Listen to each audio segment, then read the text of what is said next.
John, 2 games into pre-season and you've got minutes into all the players' legs where possible. Are you happy with their levels of fitness in a tough pre-season? Yeah, we have had a tough pre-season. We had 2 weeks of hard training, which maybe, quite understandably, a wee bit sluggish in the first start to the first game against Raith. A little bit sluggish, which is to be expected because we had really worked hard. And that's I've got to have a allowance for that. But we certainly picked up in the second half. As you said, we've got a lot of minutes. We've really only got the 4 defenders, and even Dick was injured for the first game. He just didn't quite make the first game, but managed to play in the second game. So 90 minutes under his belt. As I say, working with the 4 defenders, then they have had maximum time on the pitch, being able to give the other guys a little bit of a break, because in an ideal world you wouldn't be playing 90 minutes and then 90 minutes and then 90 minutes. Actually, you would try to share it out, because there's always a chance of getting more injuries actually. So we would kind of share the minutes out, but we obviously can't. We only having 4 defenders, 3 defenders for the first game, and Greg Young came in and played it left back in the first game and did very well for a 17-year-old boy. Used the ball really well. So yeah. Only thing missing on Tuesday night was goals. I thought that the first half we played very well. There was 2 sitters missed. There was 2 great saves by the goalkeeper in the first half. We could easily have scored 4 in the first half. You're always disappointed to lose a goal. Probably one of the very few chances that Clyde had in the second half. They had a couple in the first half and Rowe made a couple of saves. But the second half for us was like one-way traffic. It was waves of attack and how we didn't score. We got a little bit frustrating at times. The longer the game went, trying to get that goal back, and instead of making the right decisions, we were kind of forced things and made bad decisions, which actually, as I say, became a little bit frustrating for everyone. So it's 2 games in, got a lot of fitness now, sharper. Overall, I'm very happy with the fitness of the squad. Yeah. The way I saw it, the 2 friendlies there, lots of shots on target against Clyde, some good saves by their keeper. Against Stranraer, goals scored, spread throughout the squad. A feature of last season that you'll be looking to repeat going forward. Yeah, I think it's always good to get goals throughout the squad, and relying on any one particular player.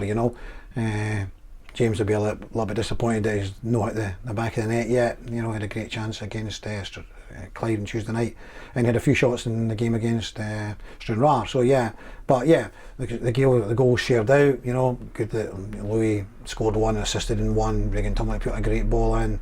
Happy with it. Aidan Connolly got into the back stick and got a goal. Young Kieran got a goal. Brad, and the other night there, we probably should have had 3 or 4 different goal scorers as well, because the goalies made a great save for Louis Vaughan, for Regan Tumley.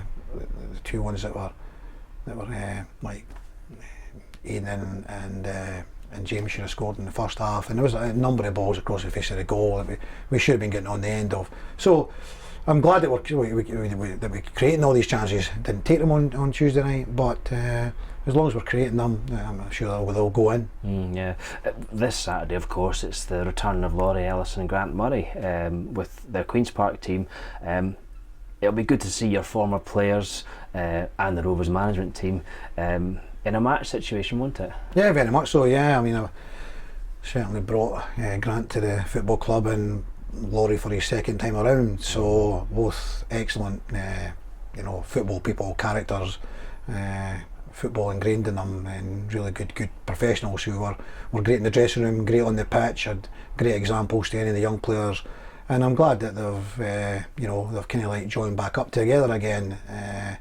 They also had to go their separate ways, but they've both always been involved, and both went on to work in the Premiership. So they've gained a lot of good experience now, and for Laurie now getting his own chance to do it at Queen's Park. The roles are kind of reversed, but I'm sure they'll both work together very, very well, and their team will be very well organised, and I'm sure they'll be difficult to beat.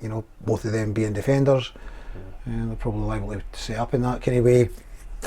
But they've got good players. The Queen's Park are changed from what we all would have expected from Queen's Park 2 or 3 years ago. They spent a lot of money last year putting a team together. They're full time, they're professional now, and they've got great ambitions. They've got a lot of money behind them, and so they'll have a lot of good players, and I would expect that to make it a very good game. Got you right, yeah. A key part of every pre-season is seeing how the new players integrate with the existing squad. The likes of Dario, Aidan, James Keatings and Christoph Berra. They showed it well in their first 2 games. Are you seeing that in training as well? Have they fitted in very quickly? Yeah, of course they have, yeah. I mean, a lot of these guys might have played with each other at some other club, you know, and sometimes they find it easy. Aidan was here previously. Well, Christoph would have played with Jamie MacDonald, you know, maybe not a lot of the others. You know, Liam Dick played with Dario at Alloa, you know, so there's wee combinations there throughout the team. But yeah, no, everyone's settled in really, really well, you know. Football guys are all much the same, you know, and they don't take long to get integrated in, and there's always a bit of banter going about, which is normal for any football club, and you know, that just kind of like gets a wee bit of banter going, a bit of kidology and a bit of a laugh. But obviously on the pitch everything is serious, and they've been taking all the information on board. Or like putting pieces of jigsaw together and looking to try and get it to click as we're going along. We've seen signs of that, you know, promising signs of that, but there's still a long way to go. Yeah, with regards to squad building, I mean, there's still players out there looking for clubs. We've had some trialists feature in the 2 friendlies so far. At this point, is it a case of waiting to see who becomes available the closer we get to competitive games, or do you have specific targets for specific positions? There's actually thousands of players out there looking for clubs, you know, and I've said it before, you could fill the stand with players if you just had the money to continue to sign. So we've only got X amount of money, and so we're at the position where we need to be very you know, making the right decisions and taking your time to do that. So we're having to be patient a little bit for the right ones to come up. So the timescale on it is, well, we have to get before the transfer window closes, but you know, I can't say it's going to be tomorrow, the next day, or the day after that, or a week from now, or 2 weeks from now. But you would ideally get it done sooner rather than later.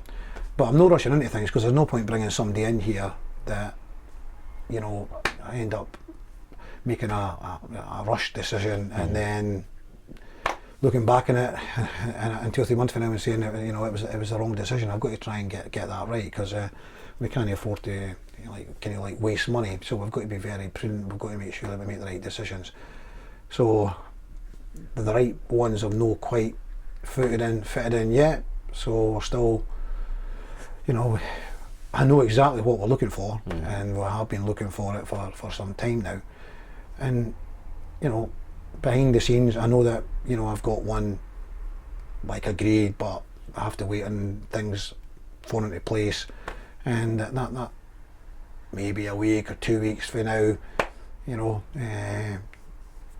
from our own squad point of view, getting 1 or 2 back. Dave Mackay started to train with the squad, so he, as I said in one of the other interviews, he'll need a week or 2 training with the squad, just to get back to relating to small-sided games, making decisions, chopping and changing direction, for sprinting to slowing down to then sprinting again, all things that you do in a game which is not in your rehabilitation. In your rehabilitation, you know exactly what you're going to do. The physio have told you, the sports scientist, anyone who's like doing the rehabilitation, so you know you're going to run up here and you're going to turn, you're going to do this, you're going to do that. In a game, you've got to react to the ball and things that happen, and chopping and changing and checking and all these things and making decisions, and that's when 1 or 2 of the sort of weaknesses or whatever can be found. So he's in the process of working back. Now he's in with us, a couple of weeks of that, you know, and he then would be in a position to be selected, you know, in the squad. So good. It'd be nice to get him back. Tom Lang would be kind of like next, and then Frankie would be the other one. Ross Matthews, or Ross seen a consultant yesterday, and so he's gave us a plan for that, so we're just waiting to go into the next stage. So timescale wise, I can't tell. Yeah, exactly. Yeah. Finally, John, after Queen's Park, it's a week until we make the short trip to Counterbeath for the League Cup match. Is it good to have more of a normal pre-season this year instead of starting in mid-September like we did last season because of coronavirus and all that? Yeah, I think so. Yeah, you know, better weather for a start. You know, I mean, the weather was fine then, but you weren't long until you're into the sort of colder months. You know, so you know the weather's great today, and generally, you know, if it's ever going to be good at any point in time, it's going to be now, and it's going to be the months of July and August, a bit of September before you start to, you know, cool down a little bit, going to October and so forth, and after that. So yeah, from that point of view, you can get really, really good, important training done at this stage of the season, get your foundations in, get all the work in, you know, that's going to last you the whole season. A lot of tactical work. So yeah, it is good to be going through a normal pre-season. From the extended season we had, I would have liked another 2 or 3 weeks. You know, it would be nice to have another 2 or 3 weeks break, but it's what it is, and it was quite a quick turnaround. But delighted that we are back and we are working semi-normal, but as a normal pre-season with regards to dates, and we've got a normal 36 game campaign and all the cups to go with it. So we're looking forward to that. It's a long, you know, it's back to a marathon. You know, it's back to a marathon, and you know, we've just stepped on the roller coaster, and it'll go. There'll be highs and there'll be lows, and there'll be highs and there'll be lows, and the roller coaster will go and go and go. But hopefully, there's more highs than lows. Good. We hope so too. Thanks for that, John. Good luck for the weekend. Thank you. Cheers.